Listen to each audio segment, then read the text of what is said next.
இந்த வாழ்க்கை முறையில நான் உங்களுக்கு சொன்ன பார்த்தீங்களா, சில குறைகள் என்னிடத்துல இருந்தது. சொல்றது தப்பில்லை. மது பழக்கம், சிகரெட் புகைக்கிற பழக்கம், இந்த இரண்டும் எனக்கு ரொம்ப அதீதமாக இருந்தது.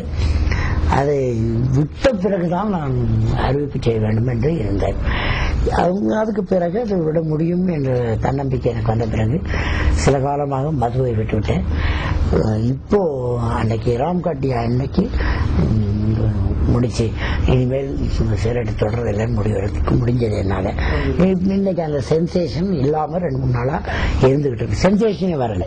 ஏன்னா ஒவ்வொரு முறையும் நான் பல முறை it's very easy to give up smoking, I have done it many times. Mark Twain சொன்ன மாதிரி ரொம்ப முறை விட்டுருக்கிறேன் நான். அந்த மாதிரி இந்த முறை இல்லை. அல்லாஹ்வுடைய அங்கே காபா முன்னால துவா வேண்டிக்கிட்டேன். அது இப்படியாக தயாரித்துக் கொள்ளத்தான் எனக்கு இவ்வளவு நாள் ஆச்சு. பிறகு இங்கே ஏன் செய்யணும்னு நான் நினைச்சேன். போன முறை நான் வந்தபோது உங்களுக்கு தெரியும், இந்த தமிழ் விழாவுக்காக வந்தேன். ரியாத் தமிழ்ச்சங்கத்தின் விழாவுக்கு வந்தபோது அவர்கள் டிக்கெட் கொடுத்தாங்க, விசா எடுத்து கொடுத்தாங்க, பணம் 2000 ரியால் கொடுத்தாங்க. பல நிகழ்ச்சிகள், அது பள்ளிக்கூடங்கள்ல எல்லாம் நிறைய நிகழ்ச்சிகள் நடத்தினேன். அந்த சமயத்தில் அவங்க செலவுல வந்து இது மேற்கொள்ளக்கூடாதுன்னு நான் முடிவு பண்ணிக்கிட்டேன். இந்த இடத்துக்கு வந்து கூட ஆசை இருந்தும் கூட செய்யல.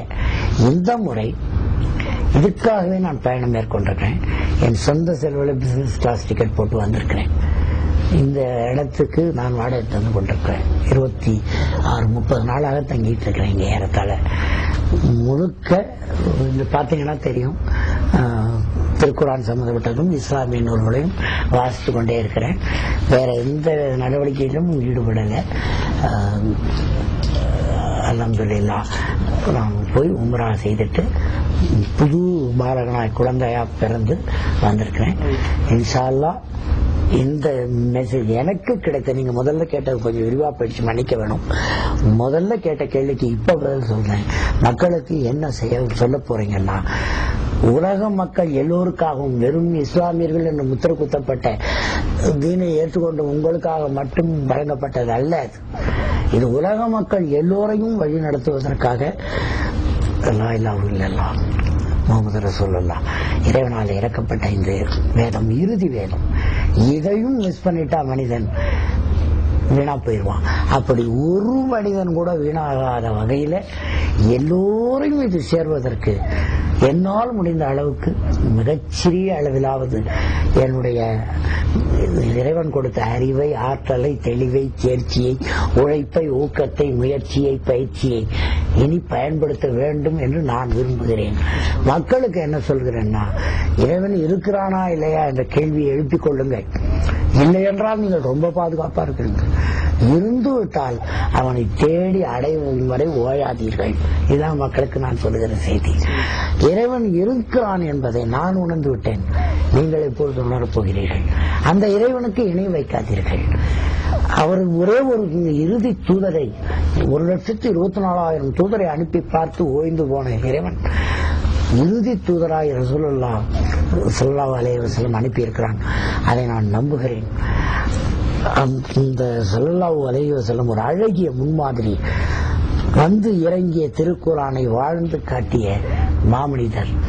பெரிய படிப்பாளியோ கவிஞனோ எதுவும் இல்லை. அன்றைக்கு இலக்கிய வரலாற்றில் அரபிய இலக்கியம் உச்சகட்டத்தில் இருந்த காலம். ஓசை நயத்திலும் உலக சொற்களஞ்சியங்களிலே அரபிய சொற்களஞ்சியம் தான் மிக உன்னதமானது என்று இருந்த காலம். ஆனால் வாழ்முறை மிக சிக்கலாக இருந்த ஒரு காலத்தில் நபிகள் நாயகம் ஸல்லல்லாஹு அலைஹி வஸல்லம் வருகிறார். ஆனால் அவர் எழுத தெரியாதவர், படிக்க தெரியாதவர் என்று சொல்லுகிறார். இறுக்கி பிடித்து இவ்வையில் ஓதுவீராக என்று நடுங்கி கொண்டு போனவர் தான். அவராலே அது எழுதியிருக்க முடியாது. இதுவே சான்று. இது இறைவன் மட்டுமே இறக்கி வைத்த வேதம். அதை நான் ஏற்கிறேன். ரசூலுல்லாஹ் ஸல்லல்லாஹு அலைஹி வஸல்லம் அவர்கள் அழகிய முன்மாதிரி என்பது, இறுதி தூதர் என்பதை ஏற்கிறேன். நியத்துக்கள் அதில் இருக்கிற இந்த கலிமாவை ஏற்ற பிறகு தொழுகை என்பது கடமையாகிறது.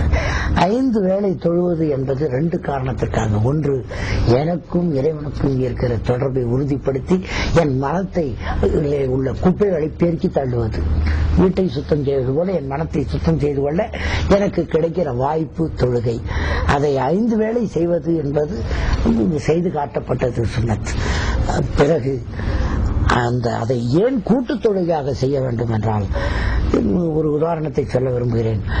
1962 அரிசி பஞ்சம் வந்தபோது வெறும் 14 பேர் மலையாளிகள் சென்னையிலே இருந்து ஐயப்பா வேஷம் போட்டு போனார்கள். இன்றைக்கு பல லட்சம் பேர் ஆகிவிட்டார்கள். ஒருவரை பார்த்து ஒருவர், ஒருவரை பார்த்து ஒருவர், ஒருவரை பார்த்து 20, 20 பார்த்து 4, 4 பார்த்து 8 பேர், 8 பேரை பார்த்து 16 பேர், 16 32, 32 64 என்று பல்கி பெருகியது. கூட்டு தொழுகைக்கும் அதுதான் நோக்கம். ஒருவரை பார்த்து நான், என்னை பார்த்து அவர், ஒரு கூட்டம் கூட்டமாக நாம் செய்யும் பொழுது இந்த மனித குலம் இதன் பக்கம் ஆகர்ஷிக்கப்படும். அதற்குத்தான் கூட்டு தொழுகை என்பதை நான் முடிவெடுத்திருக்கிறேன். அடுத்தது சகாத் என்பதை நீங்கள் அறிவீர்கள்.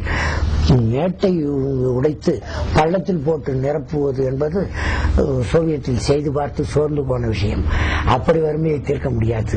சக்காத்து கொடுப்பது என்பது ஒரு கடமையாக்கப்பட்டால் இஸ்லாமியர்கள் எவ்வளவு பேர் அதிகமாகிறோமோ அவ்வளவு சீக்கிரம் வறுமை ஒழிந்து போகும் என்று நான் நம்புகிறேன் சக்காத்தினாலே. அடுத்தது உங்களுக்கு தெரியும், தொழுகையை சொன்னேன், சக்காத்தை சொன்னேன். அடுத்தது நோன்பு பிடிப்பது. அது நோன்பு பிடிப்பது என்பது இறைவனோடு எனக்கு இருக்கிற அந்த பரிச்சயத்தை அதிகப்படுத்திக் கொள்வதும், என்னை நானே வருத்தி கூட அர்ப்பணிக்க தயாராக இருக்கிறேன் என்று அறிவிப்பதும் தான் நோன்பு என்று நான் புரிந்து வைத்திருக்கிறேன். இறைவன் முன்னாலே அவனுக்காக நான் ஏதாவது செய்ய வேண்டும் என்றால், எப்படி இப்ராஹிம் காலத்திலே இருந்து நபிகள் நாயகம் ஸல்லல்லாஹு அலைஹி வஸல்லம் மிகப்பெரிய ஆட்சியாளராய் வருகிற வாய்ப்பு இருந்த போது கூட, மிகப்பெரிய ஆட்சியாளராய் வந்த பிறகு கூட என்ன நடந்தது? அவர் உண்ணுகிற உணவு குறைவாகவும் உடுக்கிற உடை குறைவாகவும், அடுத்து வந்த உமர் அலி அவர்கள் பார்த்துவிட்டு அழுதே விட்டார். பாதி இஸ்லாமிய உலகத்தை ஆளுகிற வாய்ப்பு பெற்றிருக்கிற இவர் வீடா இது, இப்படியா வாழ்வது என்றால், சீசருக்கெல்லாம் எப்படியான வாழ்க்கை அமைந்தது, இறுதி தூதருக்கு இப்படியா என்று அவர் அழுத போது, அழாதீர்கள், அவர்களெல்லாம் இந்த உலகத்துக்கு சேர்த்தார்கள், நாம் அந்த உலகத்துக்கு சேர்த்திருக்கிறோம் மறுமைக்கு என்று நபிகள் நாயகம் ஸல்லல்லாஹு அலைஹி வஸல்லம் சொன்னதை படித்திருக்கிறேன். நோன்பு என்பது என்னை மறுமை நாளுக்கு, அந்த உலகத்துக்கு ஆகுமானவற்றை செய்ய என்னை தூண்டும் என்று நான் கருதி கொள்கிறேன். ஹஜ் என்பது நாம் யார், நம்மை வழிநடத்தப் போகிறவன் யார், நாம் எங்கே போக வேண்டும் என்ற அந்த அர்ப்பணிப்பு உணர்வை எல்லா கூட்டத்தோடும், அதுவும் நீங்கள் இஸ்லாமியர் நிச்சயம் அறிந்திருப்பீர்கள், நீங்கள்லாம் பை சான்ஸ் இஸ்லாமியர்கள், நான் பை சான்ஸ் இஸ்லாமியனாக வந்திருக்கிறேன். நான் நேற்றுத்தான் பார்த்தேன், ஒரு வணக்கத்தலத்தில் உண்டியல் வைக்கப்படாமல், கொள்ளை எதுவும் இல்லாமல், ஜாதி மதம் எந்த பேதமும், ஆண் பெண் பேதம் கூட சரியாக தெரியாமல், அப்படி ஒரே இறைவனை நோக்கி அவ்வளவு பெரிய கூட்டத்தின் சிந்தனை, சொல், செயல் ஒரே எல்லையை நோக்கி போவதை ஆடா என் வாழ்நாளில் இந்த நாள் தான் என் பார்த்தேன். அல்ஹம்துலில்லாஹ், நான் புது மனிதனாகிவிட்டேன். அந்த நிமிடமே மௌத்தானாலும் எனக்கு சம்மதம் என்ற உணர்வு எனக்கு தோன்றியது. அப்படி அது ஒரே மாதிரி செய்வது என்பதும், ஒரு சின்ன சான்று கூட எனக்கு கிடைத்தது. இப்ராஹிம் மதனி என்ற ஒரு அந்த தாவா சென்டர்ல இருக்கிறவர், அவர் தான் எனக்கு வழிகாட்டி விளக்கிறோம்னு சொன்னார். நான் அப்பொழுது சளி பிடிச்சு கொண்டு தொண்டை இன்ஃபெக்ஷன், அப்போதான் ட்ரிப்ஸ் எல்லாம் ஏற்றி கொண்டு அப்பாவுக்கு போய் வந்து குளிரில் அவதிப்பட்டேன். அந்த உம்ராவுக்கு போயிட்டு அந்த சுற்றி வரும்போது உங்களுக்கு தெரியும், தாவா செய்யும்போது இது ஜம்ஜம் தண்ணீரை குடிக்க சொன்னார்.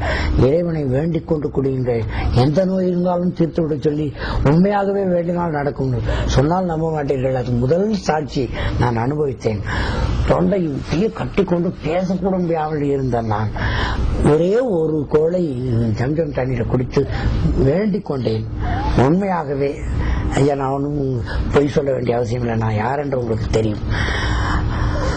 அல்ஹம்துலில்லாஹ், மாஷா அல்லாஹ். உண்மையிலேயே குரல் நல்லா வந்துருச்சு. அந்த காய்ச்சல் எல்லாம் போனது போல நான் உணர்ந்தேன். அது பிசிக்கலா மாறணும்னா என்னமோ தெரியாது. எனக்கு எல்லாம் சரியாயிடும். இன்னைக்கு வரைக்கும் ராத்திரி 4:30 தான் வந்து சேர்ந்தேன். 8 மணியிலிருந்து எழுந்து சுறுசுறுப்பா ஏங்கிக் கொண்டே இருக்கிறேன். மாஷா அல்லாஹ். இதுதானையா இது உலகத்துக்கு நான் என்ன சொல்லுகிறேன் அப்படின்னு கேட்டீங்க. வேற ஒன்றும் பெருசா சொல்றதுக்கு இல்லையா. சரியான வழியை நான் தேர்ந்து கொண்டேன். என்னால் முடிந்து விட்டது. உங்களுக்கு நீங்களே போதும்.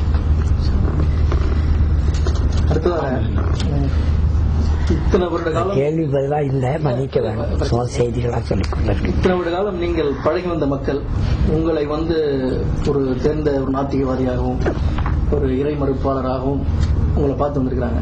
இப்போ நாளை நீங்க அந்த மக்களிடையே செல்ல அவர்களோட கலந்து வாழ இருக்கிறீர்கள். அவர்களுக்கு உங்களுடைய வருங்கால பணிகள் எந்த விதத்தில் நீங்க அமைத்துக் கொள்ள இருக்கிறீர்கள்?